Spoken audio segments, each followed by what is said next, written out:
and he come to me, I always smell the cigarette. I always pick up, and I know whenever I smell it, I know it's him in the house. And I'll ask him what he wants. And that's good. There is some problem with one of his children of this. But that's good though. That's good. Yeah, then smell, you always know. And who was I telling this to recently?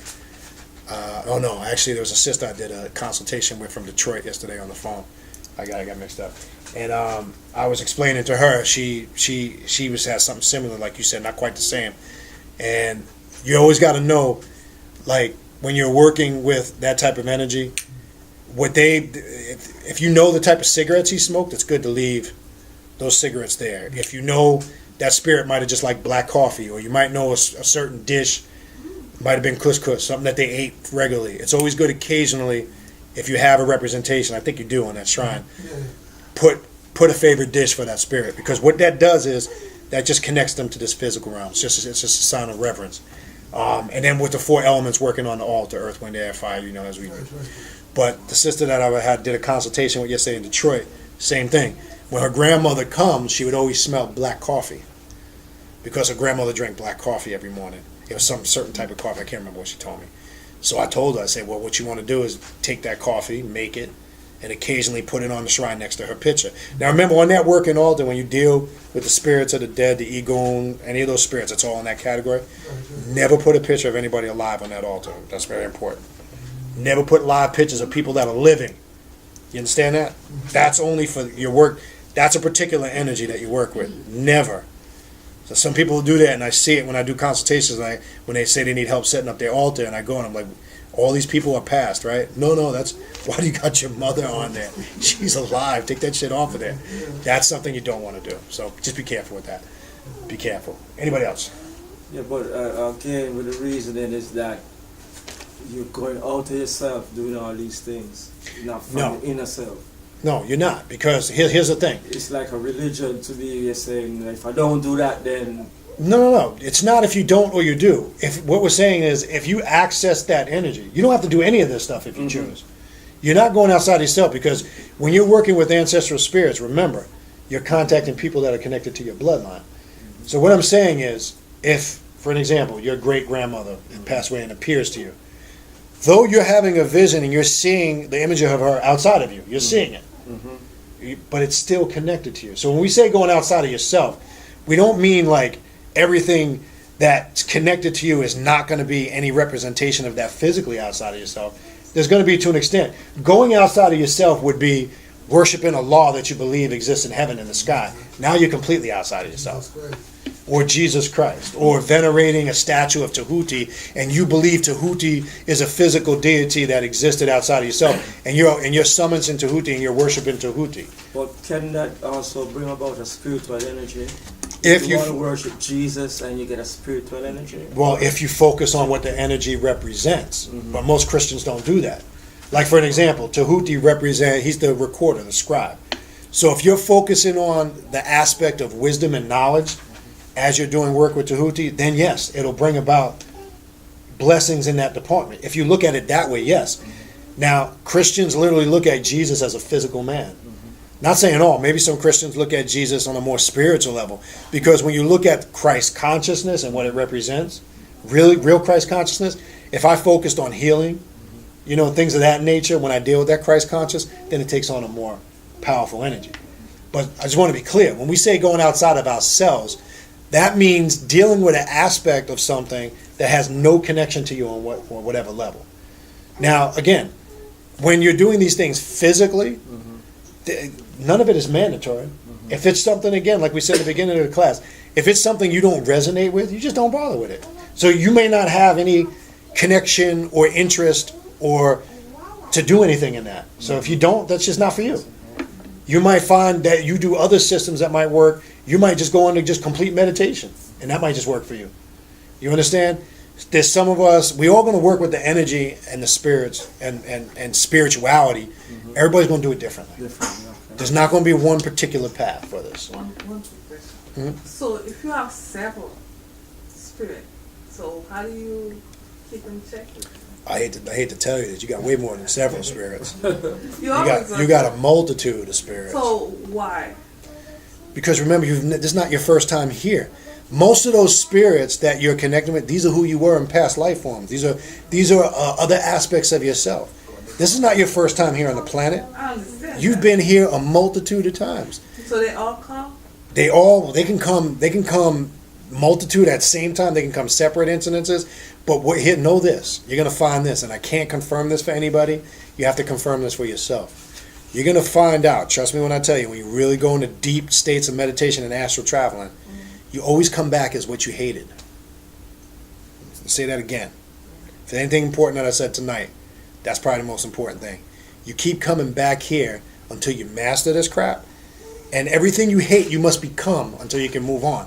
Why most people get stuck here is they can't bypass what they hate. That's why I told you, this is not a black or white thing, no matter what anybody wants you to believe. Because really, when you look at white folks and other ethnicities, they're just a lesser manifestation of the original seed. That's it. And guess who brought that into existence? You did. They're kind of man. That's it. So could it be the opposite, that what they ate you come back as what? Love? Correct. Yeah, because Big time. okay. Big time. Most Because definitely. a Buddhist priest. Say it again told so me- she didn't hear you. I'm saying, I just get an example so you understand what I said. A Buddhist priest told me that, right? It was I met a student and he was shocked. Was like, and I said, he couldn't speak no English, right? And he called his master. The master speak English, and the master saw me and he was shocked. And he started laughing. I said, I don't understand why you are shocked to see me. And he said, I was a warrior that chopped off the Buddha's head one time, and I'm back now as a peaceful. That's you. That's definitely you. You know, the Is touch that- huh? that same situation you told me. The spirit recognized them. Yeah. She told me about Yeah. it. And you know, me and him, we researched and we actually pinpoint and find the exact time Wow. when Yeah. it happened. Mhm. Because That's what I told there him. was a war right before the Dark Ages in Europe. There was two wars. There was one in Mexico, one in Peru, which Peru is Heru, but that's a whole other different thing. And there was one in Asia. Those wars actually what sent Europe into the Dark Ages, because they got beat by us, who they call Mongols. Yeah, Mongolia, he told me. I was a Mongolian. Mhm. That's what he I told me. kind of look. It still The looks law like of the one. Mongols, the law of the Mongols was the enemies get their heads severed. Yeah. It's just like in That's what he Europe, told if me. you call back in the days before 7-11, if you call it Moor, and you look different, more light skinned, the punishment was you get your head chopped off. Correct. But me and T was. Well, you're gonna find out again if that's the path you choose and you choose to access these spirits, and we do that. That's what I kind of do on the side. We can pull your spirits down, identify them, names, who they are, how to work with them. And I have a similar spirit. It's an assassin spirit. It goes back to the Hamashite tribes, and they wear the all black and they wear the veil. And sometimes that spirit will pull me up and make me put that stuff on and sit in front of my shrine, because it's a particular energy and it's a warrior spirit. So believe me, I know what you're talking about. But if you don't learn to channel that energy, it becomes like when that dude said that to you, you probably were taken aback by it. Like, what is he talking about? Yeah, man, I was But shocked. that's what I'm trying to tell you. See, we got to get out of this frame of mind of what we look like now. We always thought that this is what we were, and it's not the case. You're going to find that out as you travel. This is what you are now, but this is not your first time here. Okay? Like I said, we could be here all night, and it's personal experiences. Yeah. But we could be here all night talking about a variety of that. But there is methods to pull those spirits down, work with those energies, and identify them if that's the path you choose. But I can tell you this, there comes a responsibility with it. Now, again, that might appear to be religious, but it's not, because when you're working with it, you might have a better understanding. But like I say, if it's a path that doesn't interest you, it just doesn't interest you. It just may not be. That's not your thing. I know you're more on the meditational. I know you for over 20 years. And that's okay. All right, we're gonna probably about 10 more minutes. So if anybody has a few more questions, I think we're gonna start wrapping it up. It's about 10:30. I just want to say this real quick before I forget. I'm sorry. Before we leave, I do have books out there. They were covered by the rain. There's tons of books out there. I do have, my cards are out there too. We do have a radio show for those that weren't here earlier. We do a radio show every Thursday night It comes on Talk Shoe. It's from 9 o'clock to 11 o'clock. We've had, yeah, we stay on pretty late sometimes.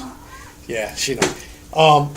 We've had a lot of guests on there. We've had Dr. Phil Valentine on there, Dr. Jewel Pulchrum, Dr. Edward Bruce Bynum, you name it. We've had everybody on there. We did a show now that was real powerful. If you go onto our Facebook page, 3 sisters wrote in from the show we did last night. We've been doing a series on pedophilia in the conscious community. Huh? Yeah, we have a Facebook page. No, I got Facebook and a YouTube page. All the information's on the card. I just want to make sure everybody gets that. But we're doing a series now that we're getting a lot of response from. If you go onto the Facebook page, a sister just put 3 comments on there. We're addressing the pedophilia issue in the conscious community because nobody wants to talk about it.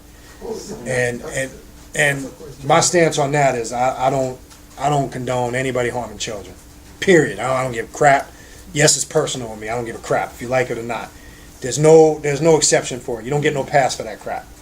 Okay? And unfortunately, people like Dr. York and Africa Bambaataa, they've given these people passes because they're quote unquote conscious figures. So I ripped that up, and I'm telling you, I was close with Dr. York for over 20 years, so I can tell you the bull crap.